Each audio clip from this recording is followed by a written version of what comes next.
Bismillahirrahmanirrahim. Assalamualaikum warahmatullahi wabarakatuh. Alhamdulillah rabbil alamin wa bihi nasta'in ala umurid dunya waddin. Wassalatu wassalam ala sayyidil mursalin Muhammadinil amin wa ala alihi wa sahbihi. Rabbi shrah li sadri wa yassir li amri wahlul 'uqdatam min lisani yafqahu qawli wahdi qalbi wa saddid lisani bihaqqi sayyidina Muhammadin sallallahu alaihi wa ala alihi wa sahbihi wasallam. Allahumma salli wa sallim ala sayyidina Muhammadin miftahi bab rahmatillah adada ma fi ilmillah salatan wa salaman daimaini bidawami mukillah wa ala alihi wa sahbihi amma ba'd. Nawaitu ta'alluma wa ta'lim wa tadhakkura wa tadhkir wa nafa' wal intifa' wal ifada wal istifada wal hatha ala tamassuki bi kitabillahi ta'ala wa sunnati rasulih sallallahu alaihi wasallam wa du'a ila al-huda wa dalalata ala al-khair ibtigha' mardatillah thawabi qurbi subhanahu wa ta'ala. Alhamdulillah, kita lanjutkan kembali masih di dalam bab musafir atau bab sholatnya orang musafir.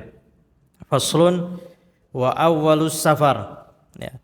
Kemudian sekarang kita membahas tentang kapan seseorang itu dinyatakan sudah masuk ke safar atau orang itu sudah dikatakan sebagai musafir. Wa awwalus safar al-khuruj minas suri fil musawwarah. Seorang sudah dinyatakan sebagai musafir, baik itu safarnya tawil, panjang, atau safar pendek, yaitu ketika dia sudah keluar daripada gerbang kota, kalau seandainya kotanya itu ada gerbangnya. Ya, kalau zaman dulu itu kan di setiap kota itu biasanya ada gerbang masuknya. Biasanya dia dikelilingi sama tembok. Ya, kalau di Solo sekarang kayak baluarti ya istilahnya.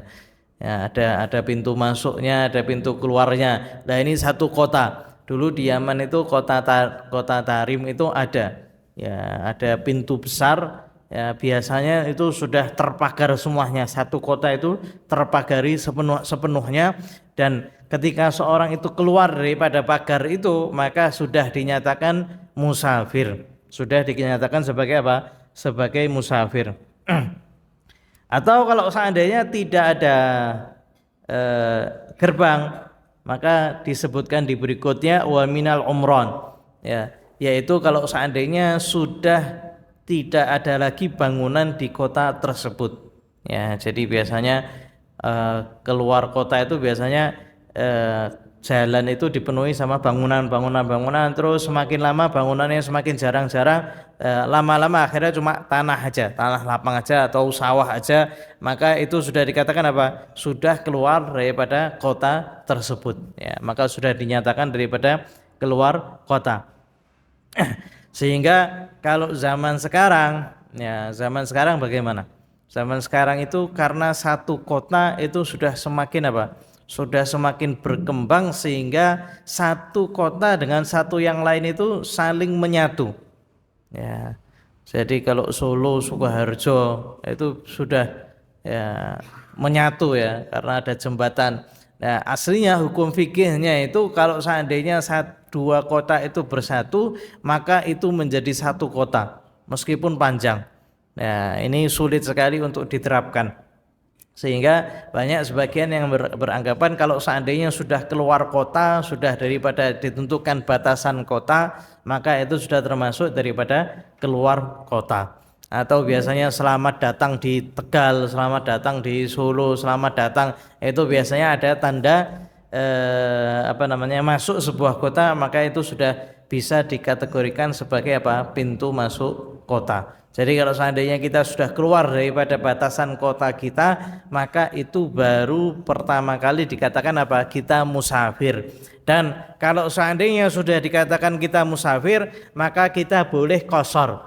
Meskipun belum sampai jarak tempuhnya itu belum sampai 80 kilo. Ya, meskipun belum sampai qashar, kita boleh qashar selama kita itu musafir.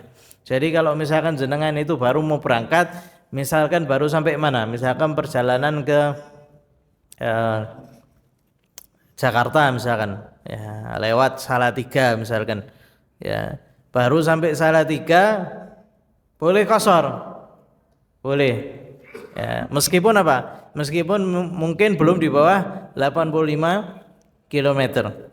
Tapi karena dia sudah termasuk musafir dan tujuannya itu safar yang panjang, maka sudah diperkenankan untuk apa? Untuk qashar. Meskipun apa? Jarak tempuhnya masih beberapa kilometer saja. Kenapa kalau sudah dikatakan boleh qashar? Karena dia sudah masuk sebagai seorang musafir. Ya, jadi di perjalanannya itu sudah dikategorikan musafir meskipun belum sampai ke tempat tujuan. Jadi diperbolehkan untuk apa? Untuk qashar atau jamak. Wa ma'ar rukubi safina fima la suwara lah, ya. Wa minal umran ma'ar rukubi as-safinah fima la suwara lahu.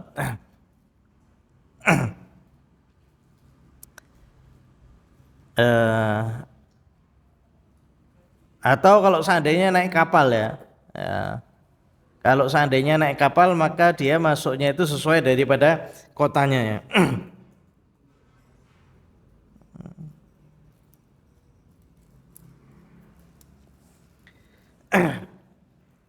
Apa namanya, kalau seandainya mau naik kapal itu juga dia keluar daripada kota. Kalau sudah biasanya di pelabuhan itu sudah di luar kota nggih. Pelabuhan itu biasanya sudah di luar kota. Kalau pelabuhan di sini tidak ada ya. Pelabuhan Semarang ya. Ya. Kalau sudah Semarang biasanya, kalau sudah di pinggiran itu sudah biasanya sudah keluar daripada bangunan. Ya, bangunan rumah-rumah itu biasanya kalau sudah menuju pelabuhan itu sudah semakin jarang. Ya, tapi kalau sekarang ini semakin apa? Semakin menyatu. Ya, itu nanti juga tergantung apa? Sampainya kota tersebut ya. Ketika dia sudah masuk kota, maka safarnya itu habis ya. Wal mujarah wal mujawaratul hilli, ya. Ya. Wa awwaluhu lisakin al-khayam mujawazatul hilli, ya, bikasri ha wa hiya buyutun mujtama'ah au mutafarriqah bihaitsu yajtami'u ahluha lis-samar fi nadin wahid.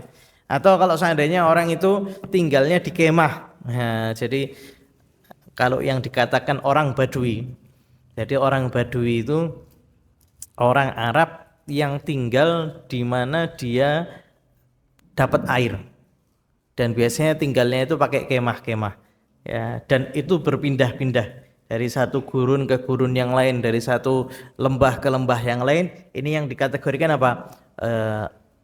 Orang Badui, ya, orang pedalaman. Lah mereka itu tidak ada apa? Tidak ada tempat tinggal khusus ya. Mereka kalau sudah selesai di sini ada air, airnya sudah habis atau keperluannya sudah habis, ya mereka pindah. Sak kemah-kemahnya nanti singgah di tempat mana lagi, ya mereka berputar seperti itu namanya Badui. Lah kalau Badui ini sudah tidak pakai apa? Tidak pakai sungkan ya, memang dia itu wataknya itu langsung to the point.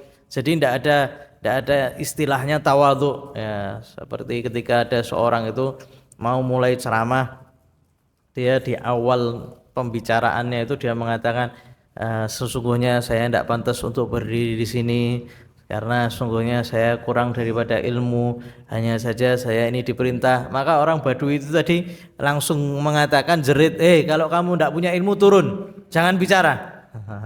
Kalau kamu tidak punya ilmu turun, kamu jangan bicara. Sehingga mereka itu sudah tidak ada apa, tedeng aling-aling. Makanya para sahabat itu senang ketika ada sahabat daripada Badui itu mengatakan, ya Rasulullah, kapan hari kiamat? Ya, langsung ditanya sama Nabi. Maka Nabi Muhammad SAW mengatakan, apa yang kamu persiapkan untuk hari kiamat? Maka Badui ini tadi mengatakan, ya Rasulullah, saya tidak nyiapkan apa-apa kecuali saya cinta Allah sama cinta Rasul. Ya. Kemudian Nabi Muhammad SAW mengatakan, anta ma'aman ahbabta, kamu bersama siapapun yang kamu cintai. Ya, kata sahabat, kami itu tidak pernah senang dengan hadis Nabi melebihi hadis ini. Paling kami senang adalah hadis ketika orang Badui ini tadi tanya kepada Nabi Muhammad sallallahu alaihi wasallam. Begitu juga di Yaman ya, di tengah-tengah misalkan setengah-tengah kasihan gitu ya. Itu ada orang Badui datang ya, datang ribut itu langsung datang depan syekhnya, bawa senjatanya, ya Syekh, saya lagi ada masalah. Ya, Ini sekarang saya harus selesaikan, jenengan harus selesaikan. Ya, di Yaman itu sampai seperti itu. Yang baduinya ya tadi. Maka syekhnya itu dengan lemah lembut yang mengatakan, "Suf, tunggu sebentar. Kita sekarang lagi ada kajian. Nanti habis selesai kajian kita akan bahas. Jenengan duduk di sini dulu. Ya, ditenangkan dulu, kajiannya selesai baru langsung didudukkan." Dan mereka memang karakternya itu seperti itu. Nah, kalau seandainya orang yang tinggal di kemah itu bagaimana? Maka ketika sudah mulai orang-orang itu masuk ke tempat perkumpulan kemah, maka itu sudah dikategorikan apa? Safarnya itu habis. Ya, safarnya itu habis. Nah, ini biasanya ada khilaf di kapan awal mula safar. Ya, jadi kalau dulu itu ada yang mengatakan kalau sudah mau safar sudah boleh apa? Jamak atau qashar. Enggak, ya, itu pendapat akan tapi tidak digunakan ya karena ya, mungkin lemah. Tapi zaman dulu ketika kita masih kecil itu ya mereka itu ya seperti itu. Jadi kalau mau berangkat ke Jakarta ya jamak langsung zuhur asar padahal masih di rumah. Ya, padahal yang benarnya ketika sudah keluar daripada kota baru diperbolehkan untuk apa? Untuk jamak atau qashar. Sebelumnya tidak diperbolehkan. Meskipun ada khilaf nanti kapan awal mula safar. Ada yang ketika ada yang berpendapat bahwasanya ketika keluar daripada kelurahannya atau kecamatannya itu sudah dianggap, atau keluar daripada daerahnya, atau baru awal-awal mula untuk apa? Untuk siap persiapan ya, sudah persiapan itu sudah dikategorikan sudah awal mulai safar. Akan tapi yang muktamad adalah ketika keluar daripada kota. Sehingga jenengan kalau seandainya mau musafir maka perhatikan sholatnya jangan sampai di dalam kota. Jadi kalau seandainya ya, mau takhir, misalkan takhir maghrib ke isya, ya, maka pastikan maghrib itu jenengan masih di luar kota. Ya, jangan sampai maghrib sudah masuk Solo, ya, sudah masuk Solo tapi masih mau takhir. Akhirnya apa? Akhirnya itu jatuhnya qadha, ya, dan itu berdosa. Jadi kalau bisa bagaimana? Ya kalau seandainya jenengan itu mau takhir dari maghrib ke isya, maka pastikan waktu maghrib seluruhnya berada di mana? Di luar kota. Ya. Kalau seandainya maghrib tinggal 5 menit masuk kota, nah itu sudah wajib apa? Sudah wajib sholat maghrib karena musafirnya sudah habis. Ya. Jadi bagaimana? Ya tunggu di luar kota dulu, ya, sampai selesai masuk waktunya baru masuk ke kota. Ya, baru selesai safarnya. Lah, selesai safarnya tapi belum sholat maghrib. Nah, karena jenengan meninggalkannya itu di waktu musafir dengan rukhsah untuk takhir, ketika sampai Solo waktu safarnya itu habis, maka jenengan itu maghribnya jadi qadha tapi dia tidak berdosa. Ya, maghribnya jadi apa? Jadi qadha tapi tanpa dosa. Kenapa? Karena meninggalkannya karena rukhsah. Ya, karena rukhsah apa? Boleh untuk mentakhirkan waktu maghrib ke isya. Ketika sudah maghrib ke isya, waktu isya masuk kota, berarti safarnya selesai. Kalau safarnya selesai, semestinya tidak boleh lagi mengakhirkan maghrib ke isya. Ya, sehingga dikategorikan dihukumi sholatnya ini sholat qadha tapi tanpa dosa. Berbeda dengan yang pertama maghrib ya, diakhirkan ke isya tapi ketika di tengah-tengah maghrib masuk kota, selesai waktu safar. Kalau selesai waktu safar sudah tidak boleh mengakhirkan sholat ke isya, berarti harus sholat maghrib di kota. Nah, kalau seandainya ditinggalkan sholatnya isyaknya itu maghribnya itu di waktu isya, padahal dia di kota, maka jatuhnya qadha tapi apa? Berdosa. Ya, berarti apa? Dia meninggalkan sholat dengan sengaja. Nah, ini bahaya. Makanya perlu diperhatikan ya, kapan safar kita itu dimulai, kapan safar kita itu selesai. Ya, itu penting itu. Jadi kalau seandainya kita tahu maka bisa mengira-ngira ya. Wa yantahi safaru bi usuli suara watanihi au umranihi in kana ghaira musawwar. Ya. Dan selesainya ya, tadi awalnya ketika sudah melewati apa? Melewati pagar, kalau tidak ada pagar berarti dia sudah melewati apa? Bangunan-bangunan yang apa namanya? Di pinggiran-pinggiran kota itu. Paham gak ya? Jadi di pinggiran kota itu biasanya ada rumah-rumah itu. Ya, kalau sudah rumah-rumah semakin jarang rumahnya sampai kemudian sudah sawah atau sudah tanah kosong, nah itu berarti sudah keluar apa? Keluar kota. Begitu juga sampainya itu kalau seandainya kotanya itu bergerbang ya ketika dia masuk gerbang kota. Tapi kalau seandainya tidak ada gerbang, maka ketika apa? Ada sekumpulan rumah-rumah itu sudah mulai masuk, sudah kelihatan ada rumah-rumah penduduk, maka itu apa? Awal sampai safar ya, atau selesai safar kalau seandainya kita pulang ya itu selesai safar, atau kalau seandainya kita itu mau tinggal di kota tersebut mukim, berarti apa? Selesai waktu musafir jadi mukim. Au umranihi in kana ghaira musawwar. Wa bi niyatir ruju' ila watanihi ya. Wa bi wusuli mawdhi' nawal iqamah fihi mutlaqan.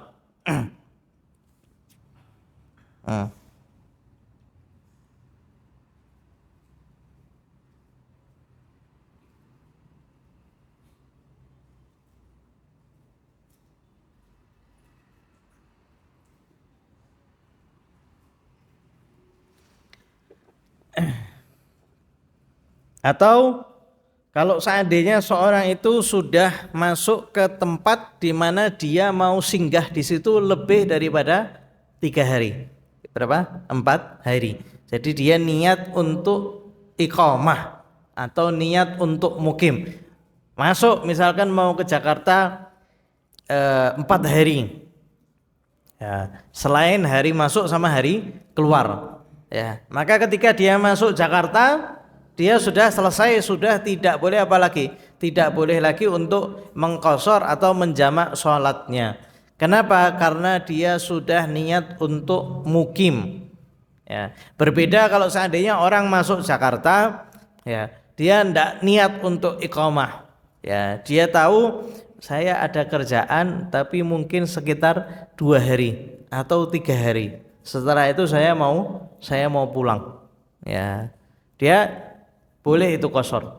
Ya, selama apa? Selama tidak niat untuk iqamah. Ya, iqamah apa? Niat tinggal 3 hari lebih. Ya, jadi lebih daripada 3 hari itu sudah dikatakan apa? Mukim. Ya. Jadi kalau seandainya enggak, saya 2 hari saya mau di Jakarta. Habis itu saya 3 hari mau ke Bogor. Ya. Berarti apa? Berarti ya 2 hari di Jakarta qashar, nanti berangkat lagi ke Bogor juga qashar. Ya, kenapa? Karena masih musafir, tidak dihitung apa? Mukim, tidak dihitung iqamah. Tapi kalau seandainya saya mau ke Jakarta, saya sudah mau tinggal di Jakarta 7 hari, saya sudah beli tiket pulang dan saya tidak mau kemana-mana kecuali ya di Jakarta aja. Bagaimana ketika jenengan masuk Jakarta sudah tidak boleh lagi apa? Jamak atau qashar, karena itu sudah apa? Mukim. Ya, kalau mukim sama seperti kita ini. Jadi tidak boleh qashar, tidak boleh juga jamak. Kalau sudah kita itu masuk ke satu kota di mana kita mau tinggal di situ lebih daripada 3 hari atau 4 hari selain daripada hari masuk sama hari keluar, maka sudah selesai safarnya. Kalau sudah selesai safarnya, maka sudah tidak diperbolehkan lagi untuk mengambil rukhsah safar, yaitu qashar atau jamak. Ya, jadi tidak diperbolehkan.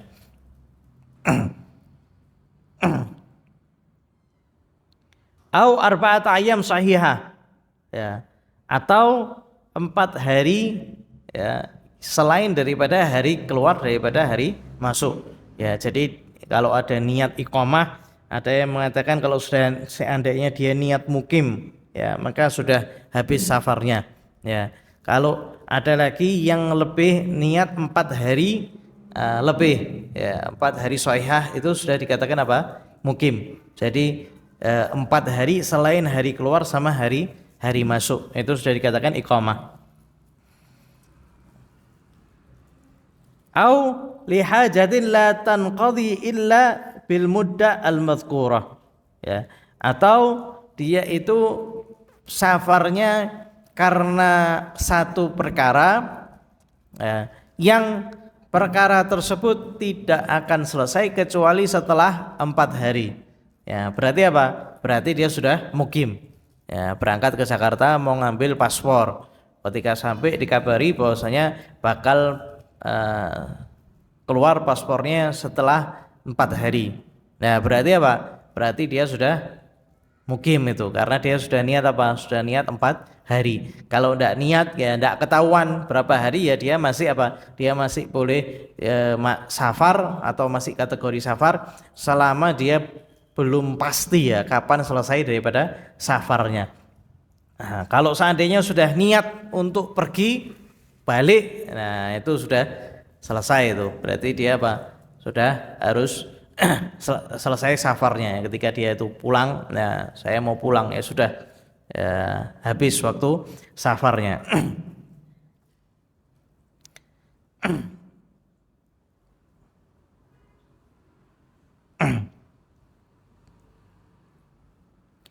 Wa in kana yatawaqqa qada'uha kulla waqtin tarakhasa ila 18 yauman. Ya. Tapi kalau seandainya dia itu mau datang ke Jakarta, tujuannya itu mau ngambil visa umroh, ya, yang semestinya itu berangkatnya misalkan hari Senin, ya, visa umrohnya dikatakan hari Senin itu jadi, ya, ketika dia sampai hari Senin, nah, ternyata visanya belum jadi. Kapan? Besok jadi. Hari Selasa. Kapan? Hari Rebo. Mundur. Dan kemungkinan keluar visanya itu ada setiap hari. Ya, jadi kemungkinan setiap hari itu keluar visa. Ya. Maka ketika itu dia diperbolehkan menunggu atau dia masih di dalam safarnya sampai 18 hari. Ya, 18 hari. Ya. Kalau apa? Kalau hajatnya itu mungkin untuk selesai di setiap harinya. Mungkin untuk selesai di setiap harinya. Jadi bukan yang seperti pertama paspor misalkan, kapan keluar paspornya? 4 hari lagi. Lah ini berarti apa? Berarti itu tidak mungkin setiap hari keluar, ya, 4 hari lagi baru keluar. Tapi kalau seandainya dikatakan 4 hari lagi kemudian kita itu nunggu, ya, kita berangkat mendekati hari keempat misalkan, kapan keluarnya? Besok. Kapan keluar? Besok lagi. Dan kemungkinan itu keluar, ya, ada kemungkinan untuk keluar paspornya atau visanya, maka itu boleh menunggu sampai berapa? Sampai 18 hari, ya. Jadi 18 hari atau malam selain hari masuk sama hari keluar. Li'annahu sallallahu alaihi wasallam aqamaha ba'da fathi Makkah li harbil Hawazin bi qasri shalah. Hasanahu Tirmidzi.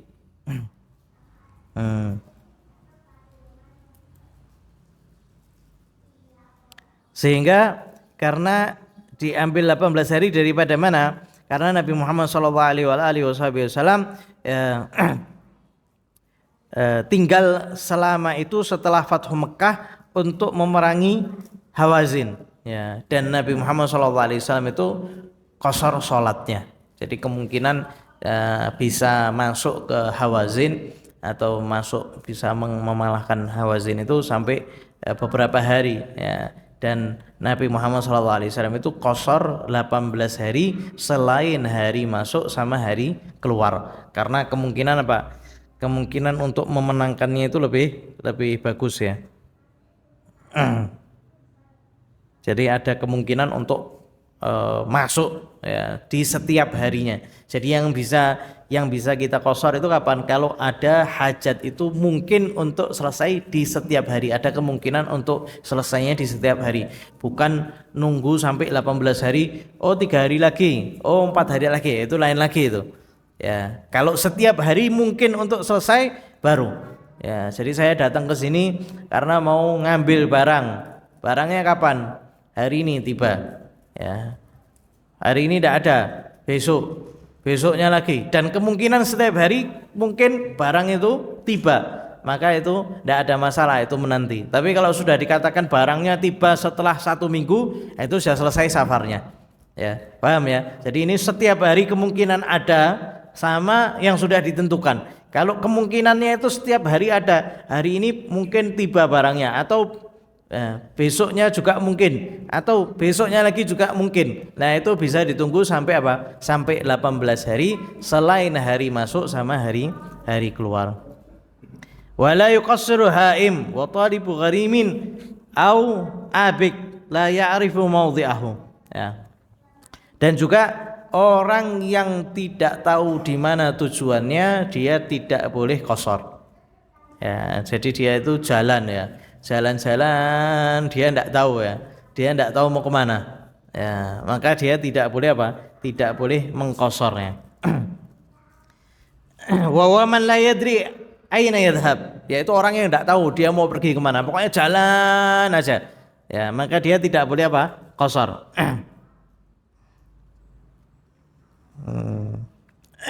Kecuali begitu juga kalau seandainya istri yang diajak pergi suaminya, dia tidak tahu mau kemana ya, jadi dia tidak bisa ya, kecuali kalau misalkan suaminya itu qasar. Wah, suaminya qasar berarti saya juga kok qasar. Nah, ini pasti qasar ya, dia tahu itu dia boleh ya. Begitu juga orang yang mencari apa? Orang yang mau nagih hutang dan dia itu tidak tahu di mana ya, si yang hutang itu dia tidak tahu di mana, atau yang mencari budak yang lari sedangkan dia budaknya itu tidak tahu di mana tempatnya, dia mencari saja tanpa ada arah tujuan, maka ketika itu dia tidak boleh qasar. Jadi yang boleh qasar apa? Harus apa? Yang tahu tujuannya. Ya, itu termasuk daripada syarat ya, an yaqsuda mahallan ma'luman ya, bertujuan ke tujuan yang pasti ya, ketika dia tidak tahu maka dia tidak boleh apa? Tidak boleh untuk mengqasar.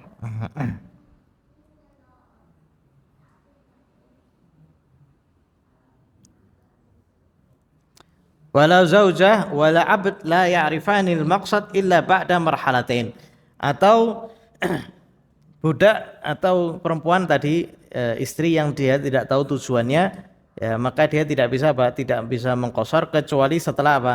Setelah sudah lewat daripada 2 marhalah ya. Budaknya atau istrinya baru tahu setelah apa? Setelah 2 marhalah, setelah 85 kilo baru apa? Baru boleh untuk mengqasar. Tapi kalau istri dia tahu suaminya qasar ya, dia boleh ikut qasar. Ketika itu dia tahu bahwasanya suaminya bertujuan lebih daripada 2 marhalah ya, ketika itu baru diperbolehkan. Jadi kalau seandainya dia tidak tahu, maka dia tidak diperbolehkan untuk mengqasar salatnya. Sampai di sini ada yang mau ditanyakan? Monggo.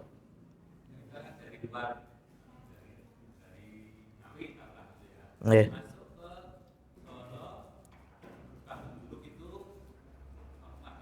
Nggih.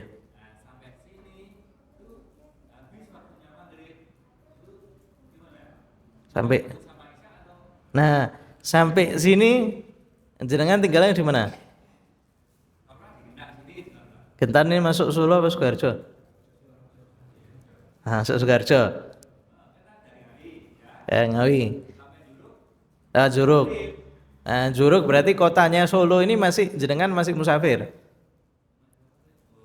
Kan belum masuk Sukoharjo. Sampai Gentan Isya. Masuk Sukoharjonya maghrib apa Isya? Isya berarti itu jenengan niat takhir sama Isya, berarti jamak takhir. Nah itu sampai jenengan sampai Sukoharjo itu musafirnya habis. Nah Berarti sholat maghrib jatuhnya hukumnya bukan takhir lagi itu. Hukum fikihnya itu bukan takhir. Ya, karena safarnya sudah selesai. Lalu bagaimana? Hukumnya jadi sholat qadha tapi tanpa berdosa. Jatuhnya qadha tapi tanpa dosa. Karena kalau mau dikategorikan takhir, nah takhir itu bolehnya bagi musafir. Jenengan safarnya sudah habis, jadi tidak bisa dikategorikan sebagai jamak takhir. Ya. Lalu bagaimana? Jadi dikategorikannya itu sholat maghribnya itu qadha tapi tanpa dosa. Karena jenengan meninggalkannya dalam keadaan musafir untuk takhir. Jadi takhirnya itu sah. Ya, takhirnya itu tidak ada masalah. Tapi ketika habis selesainya, maka judulnya itu bukan apa? Bukan takhir lagi. Judulnya jadi qadha tanpa dosa. Ya, jadi qadha yang tanpa dosa ya dalam gambaran ini. Nah, jadi tidak ada masalah. Jelas nggak? Jadi kalau misalkan kotanya Solo, ya misalkan tinggalnya di Solo, masuk Juruk situ, itu kan masuk Solo itu. Ya, itu berarti harus sholat maghrib di Solo.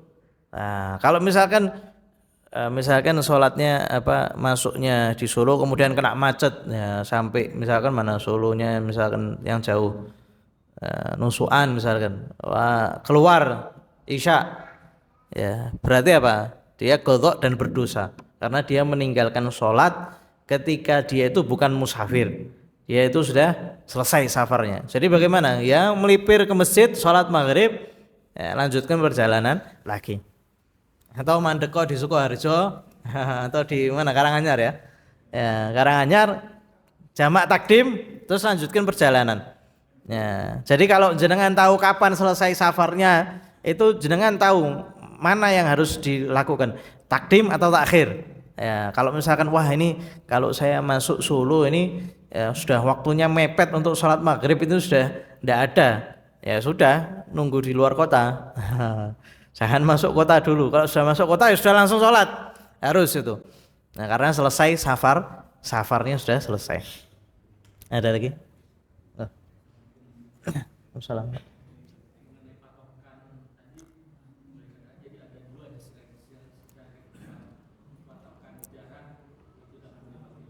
Ya. Nggih.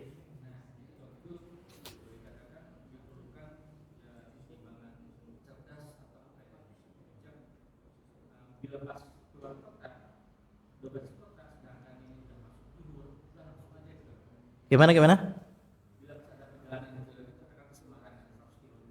Ya.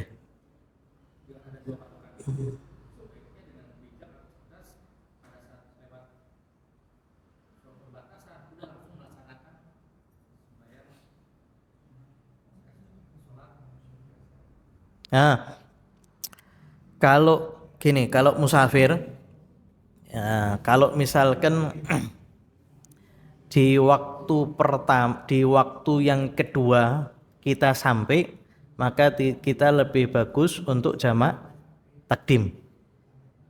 Ya, waktu kedua, misalkan kita musafir di waktu yang kedua, waktu asar kita sampai, maka ketika itu afdhalnya kita jamak takdim. Tapi kalau misalkan waktu pertama sama waktu kedua sama-sama musafir, ya, maka ketika itu yang afdal takhir. Ya, jadi di waktu zuhur sampai asar sama-sama musafir. Zuhur waktunya habis sampai masih safar, asar waktunya habis masih safar. Kapan sampainya? Maghrib misalkan. Ya, kalau begitu bagaimana yang afdal? Afdal takhir. Ya, berarti itu kan perjalanan panjang. Ya lebih baik kita akhirkan semuanya zuhur ke asar sampai asar langsung jamak takhir zuhur ke asar. Ya, itu 2 rakaat tidak ada masalah kalau misalkan safarnya panjang. Habis itu maghrib, ya maghribnya tinggal sholat. Jadi kalau misalkan di waktu pertama musafir, di waktu kedua kita sampai, berarti jamak takdim yang lebih afdal. Kalau misalkan di waktu pertama, waktu kedua dia sama-sama musafir, ya itu takhir. Ya, atau kalau mau takdim tidak ada masalah. tapi lebih bagusnya di takhir karena biasanya orang kalau mau perjalanan itu mau cepet-cepet selesai, mau cepet-cepet sampai, maka ketika itu bagusnya itu di takhir. Ya, jadi tinggal jenengan perkiraan aja. Ini yang dilihat kan cuma kota tujuan sama kota asal.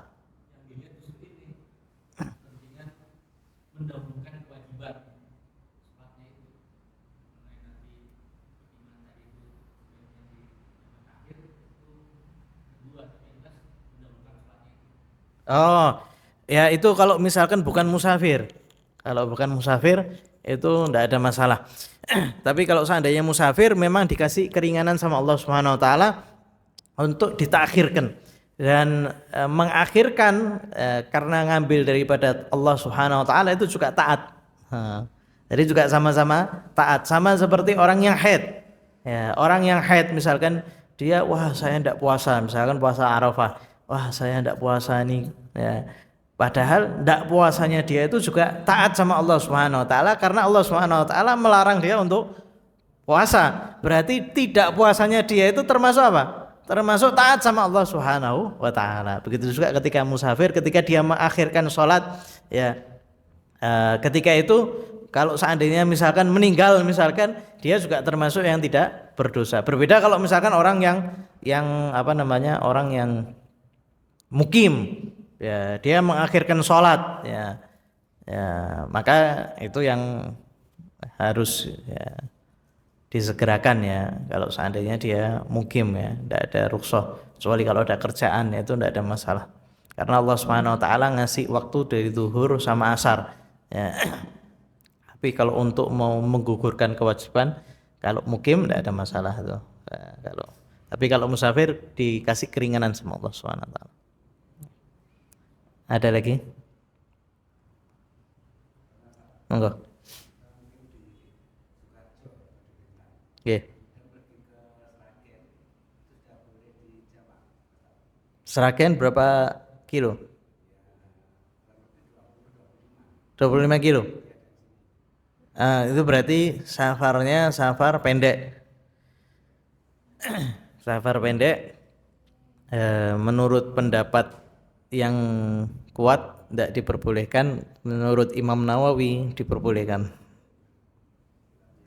Ya, Imam Nawawi ikhtiarnya Imam Nawawi kuat di dalam mazhab Syafi'i. Pendapat Imam Nawawi atau ikhtiarnya Imam Nawawi itu kuat di mazhab Syafi'i. Jadi jenengan kalau misalkan mau seragen jamak itu tidak ada masalah. 20 kilo ya. Ada lagi? Oke, monggo.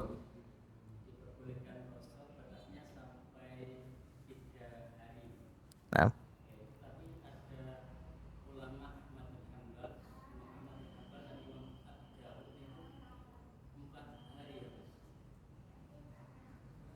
Empat hari kenapa?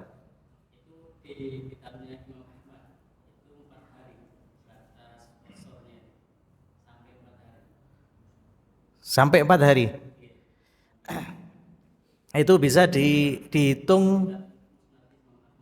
Ya, kalau di mazhab Syafi'i boleh 3 hari selain dari hari keluar sama hari masuk.